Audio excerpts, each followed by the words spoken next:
Swiss defence एक journal है, उसकी तरफ से जो एक तहकीक सामने आई थी पिछले दिनों, उसमें ये बताया गया था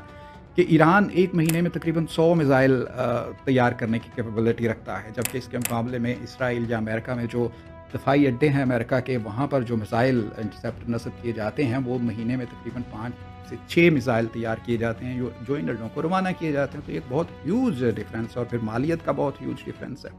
तो अब इसका नतीजा ये निकला है कि ईरान के सर पर जो जंग थोपी गई है, उसने हालात ना सिर्फ फौजी महाज पर बहुत गंभीर बना दिए इसराइल और अमेरिका के लिए, बल्कि सियासी तौर पर भी इनके नताइज बहुत ही ख़तरनाक सामने आने वाले हैं। अभी आप देखिए कि जब तक ईरानी रहबर की शहादत नहीं हुई थी, तो तब तक बहुत सारे ईरान मुखालिफ नज़रियात भी सामने आ रहे थे, ईरान मुखालिफ बातें भी सामने आ रही थी। लेकिन जब जारहियत का निशाना बना ईरान, और